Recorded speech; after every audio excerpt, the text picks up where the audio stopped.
Greetings and welcome to another episode of Super Speak Sundays. I'm your host, James the Orator. And as you know, on this particular platform, we highlight ordinary people who have gone to do extraordinary things. And today we're excited to have a special guest, someone who is well-versed in their craft. And we say craft can mean a lot of things, but this takes specialized education and backgrounds. You know, I want to thank you all for continuing to support our efforts. You all are sharing the information with family and friends, your networks, to subscribe to our YouTube channel. We're just about over 400 subscribers now in about 2 months. And so we are really excited about that. That means that we're doing something right. We're giving you good content that you feel is valuable, and we really appreciate that. How many of you all know of a family or you've experienced for yourself, someone passes away in your family and someone says, oh, mama said that I could have that, or daddy said that I can have this, and before you know it, it's a big mess. And so we have someone today who is, again, well-versed in helping families to establish systems in place so those types of things won't happen. We want the family to stay together. We don't want the family to start breaking apart and losing its cunning when family members pass away. Let me introduce our guest. Tamara L. Rogers, Esquire, attorney and owner. Tamara was born in Chicago, Illinois. She graduated from Morgan Park High School before attending Southern Illinois University, Carbondale. After working as a social worker for 4 years, she decided to attend law school at DePaul University College of Law in Chicago, Illinois. After obtaining her law degree, Tamara served as a juvenile magistrate for 5 years in Marion County courts. In her capacity, she listened to paternity cases, which included post-judgment, establishing, enforcing, and/or modifying child support, child custody, parenting time orders, and other family law-related matters. She also spent many years practicing in general litigation and family law. Tamara was instrumental in handling all stages of the litigation practice, drafting motions, representing her clients in court, and participating in mediation and arbitration. Developing an interest in helping families in a different capacity, Tamara decided to start her law firm, Rogers Law Firm, to assist senior citizens and those with disabilities. Ultimately, she wants to guide and ensure families have clear plans for disability and death for families and their loved ones. Ladies and gentlemen, help me welcome today attorney Tamara Rogers. Hello, James. Thank you. Thank you so much for having me as your guest. Oh, I wouldn't have it any other way. Thank you. And thank you for being with us today at Super Speak Sundays. You know, I was really, really excited to have you to come on. I know that this topic is very, very timely, particularly given the fact that our baby boom generation is getting older. And unfortunately, that population is starting to transition. As we do customarily, we always start with a quote for our guests. I'm gonna show a quote. I'm gonna read it, and then we like to have your initial reaction. Okay, great. All right. So the quote says, if I can find it, here we go. The quote says, "When planning for a year, plant corn. When planning for a decade, plant trees. When planning for life, train and educate people." And that's a Chinese proverb. What is your reaction to that quote? I love that, because you can essentially be doing things temporary that may not last and require a whole lot of upkeep, or you can educate those to plant for themselves, feed for themselves. And that's actually what I do as far as my legal services. So I educate people so they can teach themselves and teach others in their families. Now, you have a very unique, you're in a very unique position, because you are able to make a change in people's lives before death or disability happens. Talk a little bit about the different buckets that you operate in within Rogers Law Firm. Yes, excellent. So I help people a number of ways. So I help people think about the unexpected. Most people don't want to think about it, but the old saying that the two definite things that are going to happen, death and taxes, right? Right. And my field, I deal with both of those actually. And so I've talked to people about hypotheticals, and I try to take the fear out of it. And I try to say, I hope none of these things happen to you that I'm going to talk about in terms of disability, but we're just going to assume and just go through like a movie. And that kind of helps people, take it off some of the fear. And so I help people think about what happens if you have an accident or become sick. What happened if your memory starts to go and you can't remember things, right? Who's going to help you in those situations? Where is all of your money? Do you have checking accounts, savings accounts? Does your family even know where your accounts are or what the passwords are? So we kind of walk through everyday situations, because right now, during this time in our lives and the country, we're seeing death and people being sick more frequently, or it's more out there. It's always happened, but It's more out there. And so I help people plan for that. And let their families know what the plan is. Yeah. What is the trend? I mean, are you finding that many people are hesitant to do this type of planning? And if so, what are the reasons why? I mean, what have you witnessed in working with families? Yes, very hesitant. So people have heard of a will, right? Or they've seen on a movie where someone dies and then there's an attorney, usually in a black suit, sitting at an old big dining room table, and everyone's sitting around the table, and they pull out the piece of paper, and usually a shock and awe when someone hasn't gotten something. And that's actually the movies. It's not really like that. It's not like that, but people know that you need a will, that you need people to know what you want to happen. And so how I help people is think of 10 people that you know, any 10 people. It doesn't matter the ethnicity. It doesn't matter the economics. It doesn't matter where they live. You put 10 random people together, one, maybe two have a full plan that I would consider, or a professional would consider, a full plan, which includes a will, like the correct power of attorneys, like how you feel about end of life situations. So think about that. Out of 10 people, it doesn't matter if they have $10,000 or $1 million. That's the statistic. So people are really, one, fearful. Some people in our community feel like if I talk about death, somehow some omen is going to come and kill me tomorrow, which is not true. And other people feel like they're just going to live and do it later. They're like, I'm young, or I'm not super old, so I'll do it later. But you know what, James, none of us know when something is going to happen. That's how life goes. No one knows. So you can't take your youth or anything like that for granted, but that's what happens. Yeah, I definitely agree. It's something that we all, need to consider. You mentioned something. You said no matter if you have $10,000, $10, whatever it might be, or $10 million, are you finding that people who maybe are saying, well, I don't have a lot of money, I don't have a lot of assets, this might not be for me? I mean, what do you say to that person? That's exactly what they say. And I say, if you own anything and have anything, and you have yourself, you need an estate plan. Because first it starts with you.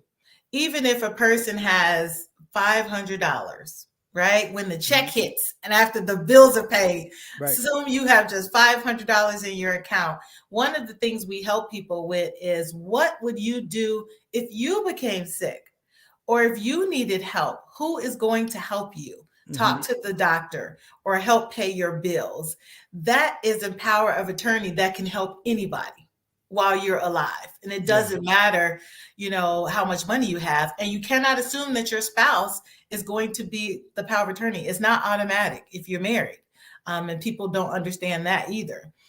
So to avoid arguments, it's better to have it written down, Because how many people know? Like, do you know someone got sick and they were trying to figure out if they should pull the plug or whatever, and it's Right. just a big mess. People are Oh yeah. arguing, families fall out. No one wants that. The loved one doesn't want Yeah. that. And you could Yeah. avoid that by planning beforehand. Yeah.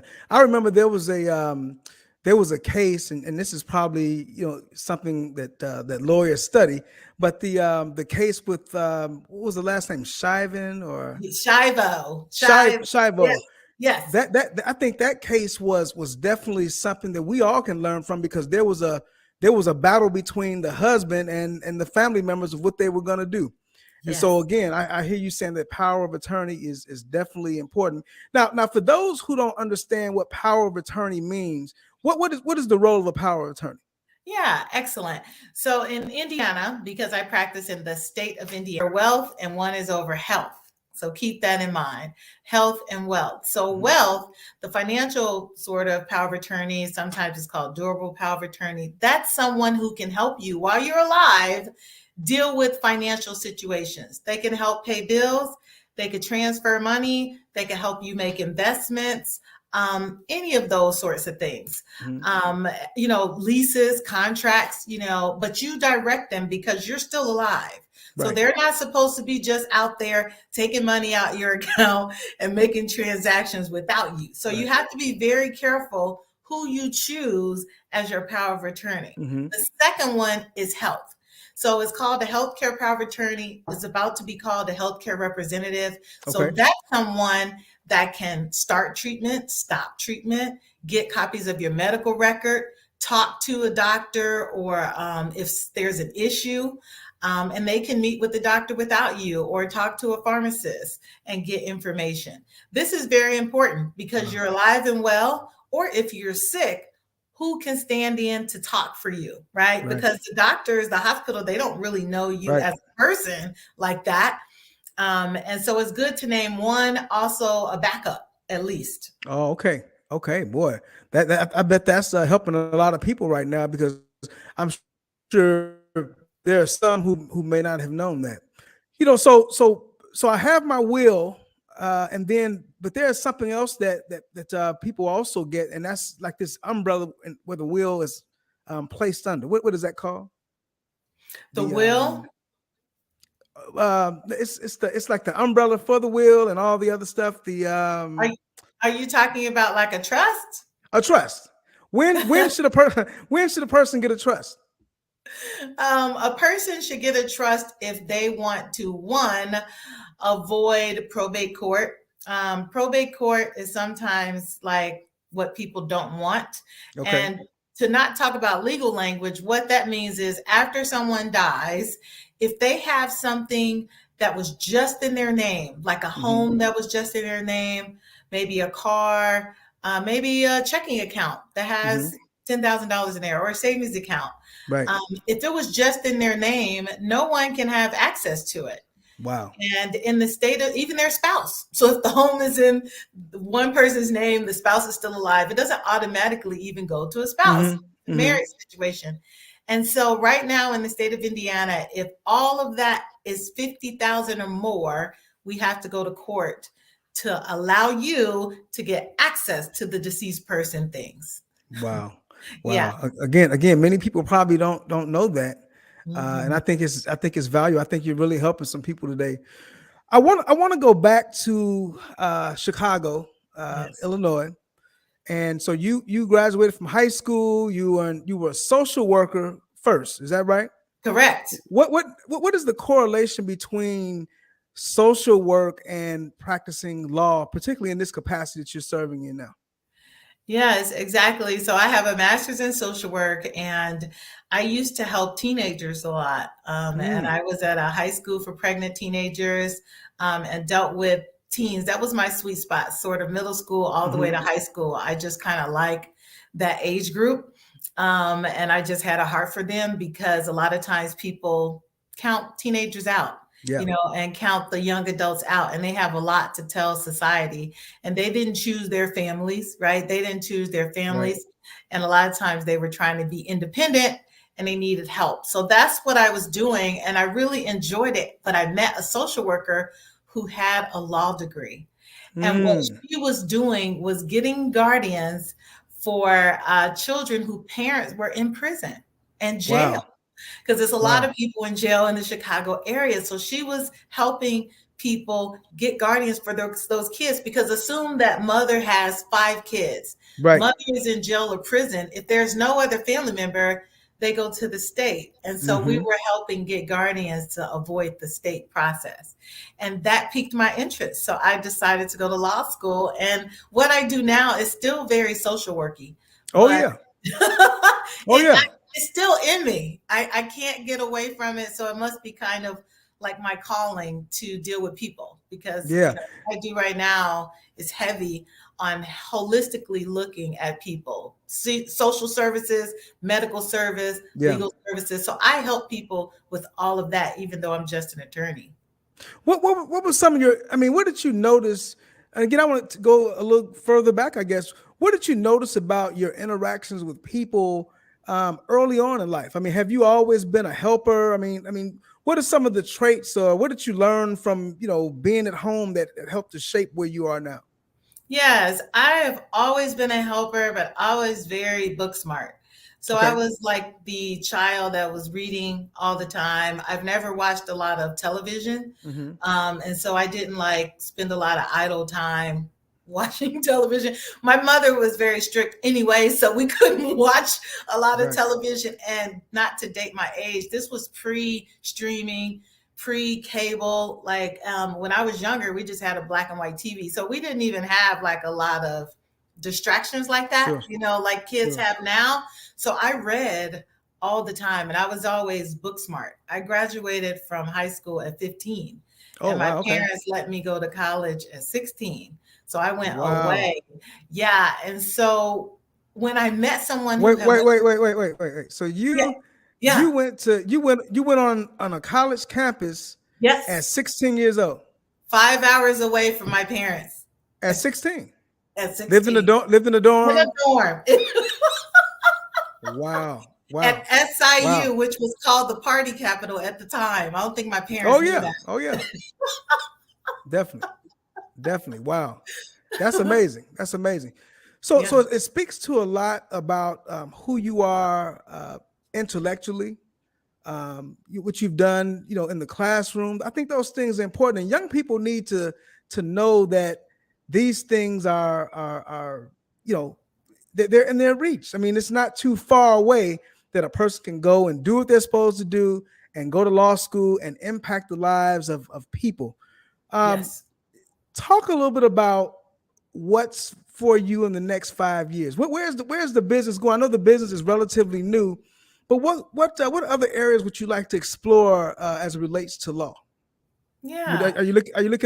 are you looking to enhance what you're doing now, or are there other areas that you like to build? Talk a little bit about Yeah. that. Excellent. Yeah. So when I started, I was working in my home office.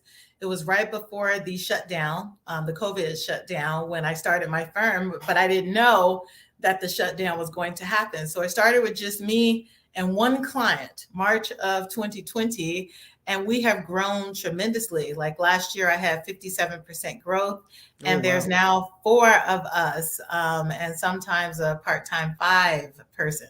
So in the next 5 years, I plan on expanding the firm, maybe getting a second office to expand my blueprint here on the different side of Indianapolis or a different part of the state. Just to help more people, because I'm Yeah. trying to really improve people's lives and get the word out about you can plan. It's okay to plan for the unexpected. Sure, sure. Now, I know we talked before we came on camera. We talked a little bit about um, how funeral homes and what you do, how they coexist. Have you had any contact at all with funeral homes, or how would that relationship work in your opinion? Yes, I have. I have contact with funeral homes 2 different ways. For people who come to me, my clients who are planning, Hmm. one of the ways that I help senior citizens and people with disabilities plan is to pay for prepaid funerals. And a lot of people don't know that that exists. But you can prepay for your services in advance, and it has some benefits to it if you're trying to get certain government benefits for healthcare. So I make referrals to funeral homes for that. And the other way we work together is when someone dies, they go to the funeral home. Of course, the family's there. The family's there trying to pay for the final arrangements. And sometimes they can't get to the checking account. They can't get to the life insurance. And then the funeral home will refer that person to me because I can help them get access to those funds and pay for not just the final arrangements, but to give it to whomever, the close family members are. Wow. That's you have an amazing role that you're doing, and you're working with families. If you think about, again, I want to go back to your younger self, because again, it's my belief that the things that happen in childhood play a tremendous role in what we do later on. What would you tell your younger self? I would tell my younger self, because what I've learned recently with this business is I have always been an entrepreneur. So I would tell my younger self, kind of middle school self, you really can have a business. You can. Don't let other people put you in a box that all you will ever be is an employee. And there's nothing wrong with being an employee. So don't anyone get me wrong with that. Just me, when I was younger, I was selling anything, James. Chocolates. I was doing my mother's friend's nails in the kitchen. I was baking pies, baking cakes. I was looking at Black Enterprise when I was a teenager. I didn't even know what that was. And I would just read about the businesses like, man, that's interesting. I was learning about franchises. I had no money, but it was like, it was in me. So that interest was there. I just needed the mentorship and the unction to do it because I was fearful. I was fearful. Where I grew up, if you were a teacher, there's nothing wrong with teachers, or if you had a government job, because, in Chicago, it was a big steel place or a factory place. And they made good money. They still do in places where they're open. But that was what people did. But for me, I am really an entrepreneur. And that's what I would tell my younger self, that you're on the right track. You will be a business owner, probably multiple businesses. And that's that part of you that's itching. That's what I would say. Absolutely. We've had some of our former guests also share their stories about venturing into entrepreneurship and being successful. And so I know we have people who watch these podcasts who are saying, man, if we can get just one more person to tell us, what they've done and how entrepreneurship has changed their life, it means the world. And so we thank you for sharing that, because that's definitely important. There is a young man or young woman who is wrapping up their undergrad degree, and they are considering law school. What words of encouragement do you have for them? I would say absolutely pursue it. I would say it is a noble profession, and it can be a challenging profession, but it's an opportunity to help lives or businesses. I would also say, if you try to pursue it education-wise, to try to have as less debt as possible, like school debt, college debt, law school debt, because when you graduate with less debt, you are open to more employment opportunities. So what if you want to be a lawyer for a nonprofit, which is great. If you have $200,000 in debt, you may not want to get a job for $50,000 or $60,000 or whatever it is, but that could be your passion. So when you're not weighted by debt, just in life in general, but in terms of the law field, you can pursue more of your passion in this field. Absolutely. I can remember working in human resources in Gary, again, at Methodist Hospital, and being a benefits administrator, and having people to come into my office to say, hey, my mother died, and I'm coming to check on the life insurance. And I would have to politely say, you are not the beneficiary on this policy. And they would argue me and get loud and all this. And I knew how to handle it. But what are some of the most challenging experiences you've had? And you don't have to share any names or anything like that, of course. We don't want you to do that. But what are some of the most challenging experiences you've seen? Because people need to hear and identify with these stories, because maybe some of our listeners have been in these situations. So what's been the most bizarre? Yes, two big categories that are the most challenging. One category is when there was an ex-spouse. Okay. Ex-spouse. Ex-spouse, yes. So Okay. imagine the client is married and their spouse dies, but there was an ex-spouse that was entitled to certain benefits that the new person didn't know about. So it could have been in the divorce decree that they get half of, like a retirement plan. And the person who died could have not updated the policies.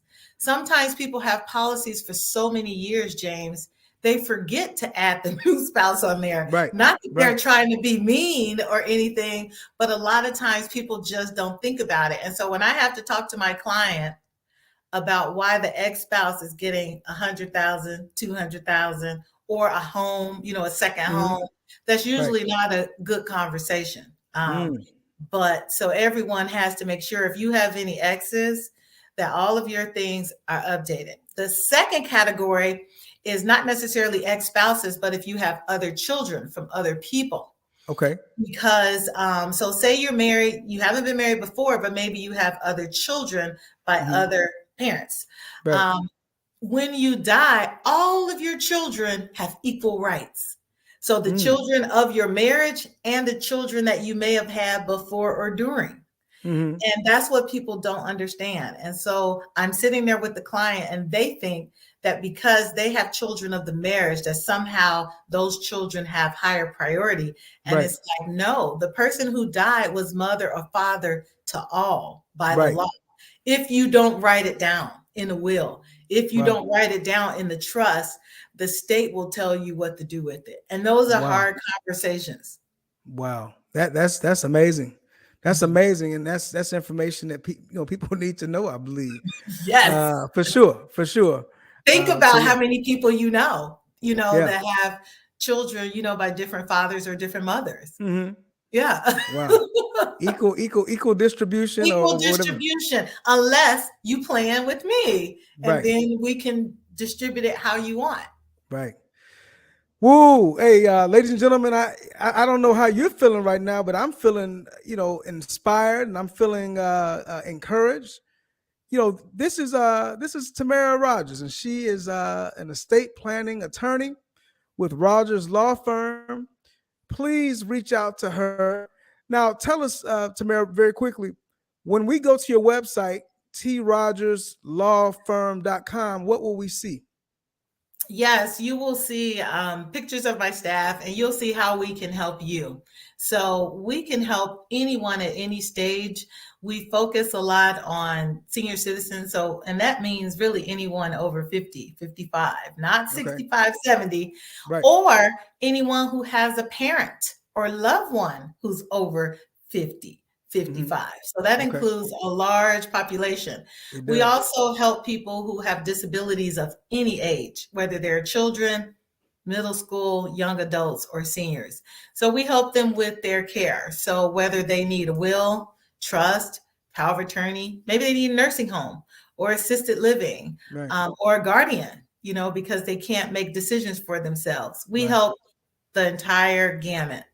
Wow. Now, what if somebody is listening to this and they live in New York or Georgia? Do you have, are there connections that you have or because I don't know if do you need to be licensed in those states? Is that correct? Yes. We have to be licensed in the state we practice. So if someone contacted me, they're from New York, I am a part of several networks that are nationwide. And so I reach out to my networks for a referral, like in New York. Okay. Final thing, you have not, and this is a beautiful thing. You have your own podcast. I've invited you to be on Super Speak Sundays, but you also do your own podcast. Talk a little bit about your podcast and what you offer on those episodes. I'm excited about it, and so I am sort of rebranding it, and it's going to be called Elder Law TV. And so I am going to be talking about a bunch of legal topics that help senior citizens, people with disabilities, wills, trust, all of that, but also kind of taking a cut from what you're doing. I'm going to be educating my population with people who deal with senior citizens and people who deal with people with disabilities. So I'm going to have guests relating to that population. So Wow. I'm very excited because I'm rebranding it and launching it within the next month. Wow. But people love information and they need the Absolutely. information. Yeah. Well, you know what? We will definitely be looking forward to that. I think that you have a great platform. I think that the services that you provide are extraordinary. It's a beautiful thing. You talk about Chicago, and people have these perceptions of people from Chicago and Gary, but we've proven that great things come from these communities, and we want to continue to educate people to let them know that there's great fruit that falls off the tree from the northwest part of Indiana, and I guess that's what the southern part of. Exactly. But Yeah, you're right. yeah. Yes. Yeah, so good. Well, hey, again, thank you for joining us today on Super Speak Sundays. We will probably need to bring you back because I just feel like we've only, we touched a very minute part of what you do and how it all works. I mean, we didn't even talk. We didn't even talk about children and what happens if parents, so we got to do that as well. But again, thanks again. We really appreciate it. We're going to be looking for your podcast in about a month. And so we want to make sure that our listeners also know about what you're going to be doing. So again, thank you for being here today. Thank you so much, James. I appreciate it. Keep up the great work. Thank you so much. We'll talk to you soon. Okay, bye-bye. Bye-bye. All right, ladies and gentlemen, I hate to say this, but, we hit another home run. Anytime we bring people on board, I'm studying folks and listening to their conversations and having conversations to ensure that they're going to be a good fit. And you know what? I hope that you feel that the people who we're bringing on board are extraordinary and that they are providing substance and food for thought. If you have a loved one who is disabled, or you have someone who is elderly, they're starting to mature, reach out to Rogers Law Firm. I think that you can't go wrong. You can't go wrong. She's very knowledgeable about what she does. And again, allow her service to work for you. Once again, this is Super Speak Sundays. I'm your host, James the Orator. We'll see you soon. We love you. Peace and take care.